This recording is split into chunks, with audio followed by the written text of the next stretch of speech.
Hello बच्चों, कैसे हो आप। बच्चों, आज हम कार्यपत्रक 3 को डिस्कस करेंगे। इसकी डेट 24 सितंबर 2020 और यह कार्यपत्रक बच्चों कक्षा 7 के बच्चों के लिए है। और कक्षा 7 की पुस्तक बसंत भाग 1 के प्रथम पाठ हम पंछी उन्मुक्त गगन से इसमें दिया गया है। ठीक है बच्चों, तो सबसे पहले बच्चों आप इसमें अपना नाम लिखेंगे और अपने कक्षा अध्यापक का नाम यहाँ पर ज़रूर लिखें। तो बढ़ते हैं बच्चों आगे। यदि आपने हमारे चैनल को सब्सक्राइब नहीं किया तो सब्सक्राइब कर ले और वीडियो देखने के बाद लाइक और कमेंट जरूर करें। तो प्यारे बच्चों, कोविड-19 की लॉकडाउन या तालाबंदी में घर के अंदर बंद होकर आपको कैसा लगता है, यह तो आप जान ही गए होंगे। तो सोचिए पिंजरे में कैद पक्षी को कैसा लगता होगा। आइए इसी बारे में जानते हुए कविता हम पंछी उन्मुक्त गगन के का तीसरा भाग पढ़ते हैं। बच्चों, इससे पहले जो 2 कार्यपत्रक आए हैं उनमें हमने इसको पढ़ चुके हैं, पहला और दूसरा भाग। आज हम इसका तीसरा भाग पढ़ेंगे बच्चों। यह कविता शिव मंगल सिंह सुमन द्वारा रचित है। इस कविता के कवि है शिव मंगल सिंह सुमन। ठीक है बच्चों, तो देखते हैं बच्चों पद्यांश।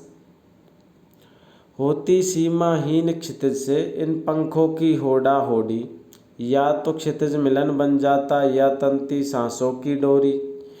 नीड न दो चाहे टहनी का आश्रय छिन्न भिन्न कर डालो, लेकिन पंख दिए है तो आकुल उड़ान में विघ्न न डालो।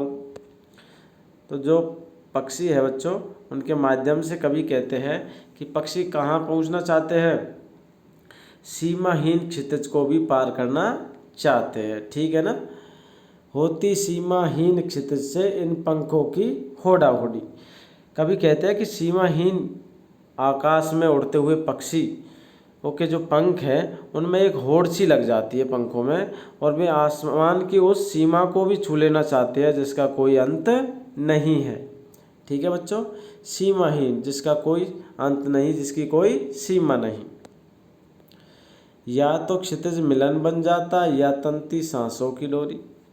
और वे आसमान को छूने की इच्छा रखते हैं, चाहे इसके लिए उनके प्राण ही क्यों न चले जाए। अर्थात उनको अपने प्राणों की कोई परवाह नहीं है, वह आसमान को छूना चाहते हैं, चाहे इसके लिए उनके प्राण ही क्यों न चले जाए, चाहे उनको अपने प्राण ही क्यों न त्यागना पड़े। नीड न दो चाहे टहनी का आश्रय छिन्न भिन्न कर डालो। नीड यानी होता है बच्चों घोंसला। क्या होता है? घोंसला। नीड यानी घोंसला। नीड न दो चाहे टहनी का आश्रय छिन्न भिन्न कर डालो। आश्रय यानी घर। लेकिन पंख दिए हैं तो आकुल उड़ान में विघ्न न डालो। अंतिम पंक्तियों में पक्षी कहते हैं बच्चों कि चाहे उन्हें घोंसला बनाने के लिए पेड़ की डाली न दो। नीड न दो चाहे टहनी का, चाहे उन्हें घोंसला बनाने के लिए पेड़ की डाली न दो। आश्रय छिन्न भिन्न कर डालो, और चाहे जो रहने का स्थान है, जो उनका घोंसला है, उसे भी छिन्न भिन्न कर डालो, तोड़ डालो।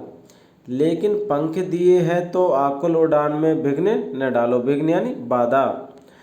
लेकिन ईश्वर ने, भगवान ने, ऊपर वाले ने हमें पंख दिए हैं उड़ने के लिए, तो हमारी उड़ान में किसी भी तरह की बाधा न डालो। यानी हमें उड़ने दो, हमारे मार्ग की बाधा ना बने। ठीक है। तो इस प्रकार बच्चों पक्षी आकाश में अनंत तक जाना चाहते हैं, आसमान को छू लेना चाहते हैं, जिसके लिए चाहे उन्हें अपने प्राण ही क्यों न गंवाना पड़े, चाहे उसको घोंसला बनाने के लिए कोई डाली न दो, चाहे जो आश्रय उन्होंने बना रखा है उसको भी छिन्न भिन्न कर दो, तोड़ डालो। लेकिन यदि ऊपर वाले ने उन्हें पंख दिए हैं तो उनके उड़ान में किसी को भी विघ्न या बाधा नहीं डालनी बच्चों चाहिए। ठीक है, आगे बढ़ते बच्चों। आइए जाने हमने क्या सीखा। पहला प्रश्न बच्चों, पक्षी उन्मुक्त रहकर अपनी कौन कौन सी इच्छाएं पूरी करना चाहते हैं। तो इस पद्यांश के अनुसार पक्षी अपनी आसमान में उड़ने की इच्छा को पूरी करना चाहते हैं, और साथ ही उस अनंत सीमा तक, जिसकी कोई सीमा नहीं है, उस सीमा को भी वो छूना चाहते हैं। ठीक है बच्चों, पक्षियों को पालना उचित है अथवा नहीं, अपने विचार लिखिए। तो पक्षियों को पालना उचित है या नहीं, ये विचार आपके अपने हैं बच्चों। तो आप इसमें अपने आंसर इसमें लिख सकते हो, अपने विचार इसमें आप लिख सकते हो। तीसरा प्रश्न बच्चों, निम्नलिखित शब्दों से वाक्य बनाइए। पहला शब्द है घोंसला, दूसरा प्रतियोगिता, तीसरी बाधा और चौथा घर। तो आप इनसे एक एक वाक्य बनाएंगे। कैसे बनाना देखिए बच्चों। घोंसला है बच्चों, घोंसला से आप बना सकते हो पेड़ पर एक घोंसला है। प्रतियोगिता शब्द से आप वाक्य बना सकते हो मैंने विद्यालय की वार्षिक प्रतियोगिता में भाग लिया है। बाधा शब्द से आप बनाओगे मैं बाधाओं से घबराता नहीं हूँ। और घर से बच्चों हमारा घर बहुत सुंदर है। ये वाक्य मैंने अपनी तरफ से बनाए हैं, आप भी इनके अलावा कोई अन्य वाक्य बना सकते हो। ठीक है बच्चों, अगला प्रश्न है चौथा प्रश्न, क्या आपने या आपकी जानकारी में किसी ने कभी कोई पक्षी पाला है? उसकी देखरेख किस प्रकार की जाती होगी, लिखिए। तो आपने अक्सर देखा होगा आपके आस पड़ोस में या कहीं भी कोई ना कोई आपको ऐसा मिल ही गया होगा जिसने कोई पक्षी पाला हो, ठीक है, या फिर आपने ही कोई पक्षी पाला हो।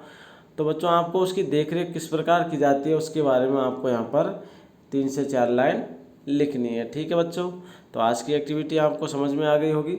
आशा है आप इसे आसानी से पूरा कर सकते हैं और इसे अपने टीचर के पास समय से भेज सकते हैं। ठीक है बच्चों, तो अब आप हमारे इस वीडियो को लाइक कीजिए, दोस्तों के साथ शेयर कीजिए और मेरे चैनल को सब्सक्राइब कीजिए। धन्यवाद।